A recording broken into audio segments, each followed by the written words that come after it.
এবং কেন্দ্রীয় বাহিনী এখন না আসাই ভালো।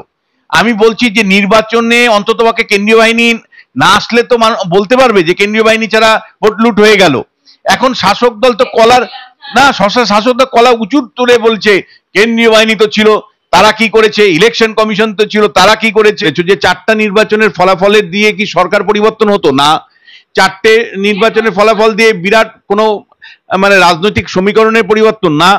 কিন্তু তারপরেও আমরা দেখলাম যে মানে উপনির্বাচনের আগের দিন রাত্রেবেলা থেকেই বলা যায় যে সন্ত্রস্ত করা, তাণ্ডব করা, সেন্ট্রাল ফোর্সকে ব্যবহার না করা, কুইক রেসপন্স টিমকে ব্যবহার না করা, এজেন্টদেরকে মারধর করে বের করে দেওয়া, বিরোধী দলের এজেন্টকে মারধর করে বেরিয়ে দেওয়া, এবং সবচেয়ে আর একটা কুৎসিততম রাজনৈতিক সংস্কৃতি তৃণমূল কংগ্রেস তৈরি করেছে, সেটা হলো ভোটের দিন প্রার্থীরা যখন বুথে বুথে যাচ্ছেন ভোট ফ্রি অ্যান্ড ফেয়ার হচ্ছে কিনা দেখতে, তখন তাদেরকে আটকে দেওয়া, তুমি চোর বলে তাড়া করা, এটা কুৎসিত রাজনীতি। মানে আজকে তুমি শাসকে আছো, কালকে যদি তুমি বিরোধীতে থাকো তাহলে তুমি বুঝতে পারবে এটা কত অপমানকর জিনিস।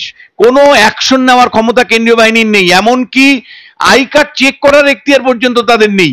ফলে এই কেন্দ্রীয় বাহিনী রেখে আমার কি লাভ?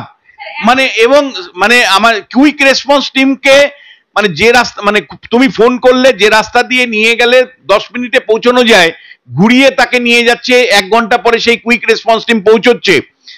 কেন্দ্রীয় বাহিনীকে দাঁড় করিয়ে যেভাবে মানে ভোট হলো উপনির্বাচনে, আমি তোমায় বলছি এর থেকে এটা মনে হয় অনুমান করা যায় 2026-এর নির্বাচনটাও কিভাবে ভোট লুট হবে। এবং মানে আমি তোমায় বলছি পশ্চিমবাংলাতে কিন্তু সুষ্ঠু নির্বাচন করার পরিবেশ নেই। কিন্তু মমতা বন্দ্যোপাধ্যায় যেটা করছেন, প্রশাসনটাকেও এর মধ্যে ঢুকিয়ে দিচ্ছেন। অর্থাৎ নির্বাচনের পুলিশ প্রশাসন এবং সাধারণ প্রশাসন মানে বিডিও, এসডিও বা ডিএম, তাদেরকেও তিনি পোস্টিং থেকে শুরু করে সুযোগ সুবিধা বিতরণ থেকে শুরু করে সেখানে দেখা যাচ্ছে যে নির্বাচনের ফলের কনটেক্সটে দেখছেন। অর্থাৎ মানে পশ্চিমবাংলা যেটা এখন দাঁড়াচ্ছে, তৃণমূল কংগ্রেস প্লাস পুলিশ প্রশাসন প্লাস মানে ডিএমএসপি, ডিএমরা মানে জেনারেল অ্যাডমিনিস্ট্রেশন, এবং তার সাথে এখন কেন্দ্রীয় বাহিনীকেও অ্যাপ্রোপ্রিয়েট করেছে। না, আমার যদি রাজনীতিটাই হয় বিরোধী শূন্য রাখার, আমার রাজনীতিটাই যদি হয় সংসদীয় ব্যবস্থার বিরুদ্ধে, আমার রাজনীতিটাই হয় যদি আমার ছায়াকেও আমি ভয় পাই, মানে একজন এমএলএ কেও আমি ভয় পাই।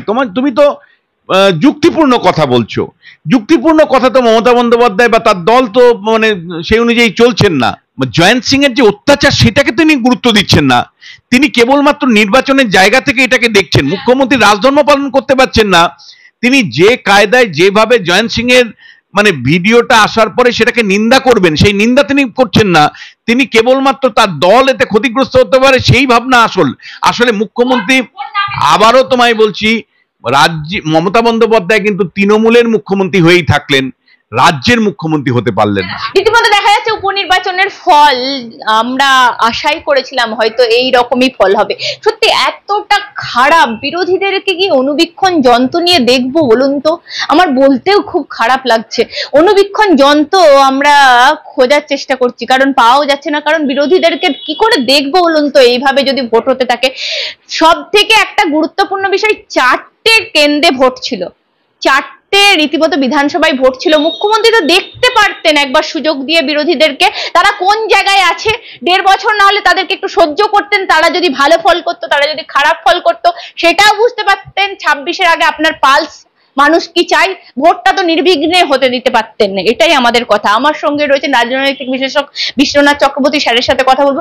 স্যার, এই ফল বলছি একবার সুযোগ দিতে পারতেন না মুখ্যমন্ত্রী, যে বিরোধীরা কতটা এগিয়েছে দেখার জন্য? যেমন দেখলাম লোকসভা এই পুরসভা ভিত্তিক ফল এলো, তেমন তো একটা চেষ্টা করতে পারতেন না। দেখো, মানে যে কায়দায় ভোট হয়েছে এটা কিন্তু দুর্ভাগ্য যে পশ্চিমবাংলার ধারাবাহিকভাবে যে ভোট লুটের অভিযোগ, ধারাবাহিকভাবে যে অগণতান্ত্রিক উপায়ে নির্বাচন শাসক দলের করা, ধারাবাহিকভাবে শাসক দলের বিরুদ্ধে অভিযোগ হচ্ছে যে বিরোধীদেরকে ভয় দেখানো, ভোটের আগের দিনই ভোটারদেরকে মানে শাসিয়ে আসা, বাড়িঘর ভাঙা বা বুথে যারা বসবেন তাদের কে আগের দিন রাতের বেলায় অ্যাটাক করা, অথবা মনে করো প্রচুর পরিমাণে এক একটা কেন্দ্রে প্রচুর পরিমাণে ড্যামি প্রার্থী দিয়ে বুথগুলোতে শাসক দলের লোকজনকে দিয়ে ভরিয়ে দেওয়া, এবং কেন্দ্রীয় বাহিনীকে কার্যত বসিয়ে রাখা, কিউআর টিমের নাম করে কার্যত বলা যায় যে কোনো ব্যবস্থা না থাকা, এই সবগুলো কিন্তু এই উপনির্বাচনে আমরা দেখতে পেলাম। দেখো,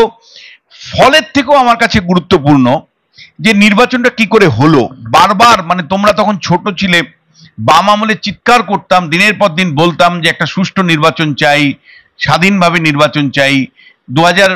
নিশ্চয়ই 2008 থেকে নির্বাচন ভালো হতে শুরু করলো, 9 লোকসভা নির্বাচন ভালো হয়েছিল, 11 বিধানসভা নির্বাচনের পরে আবার রাজ্যে যখন তৃণমূল কংগ্রেস জাকিয়ে বসতে লাগলো, 13 পঞ্চায়েত নির্বাচন বলো, 18 পঞ্চায়েত নির্বাচন বলো, 23 পঞ্চায়েত নির্বাচন মানুষের মৃত্যুর বিনিময়ে হয়েছে, ভোট লুট করে হয়েছে।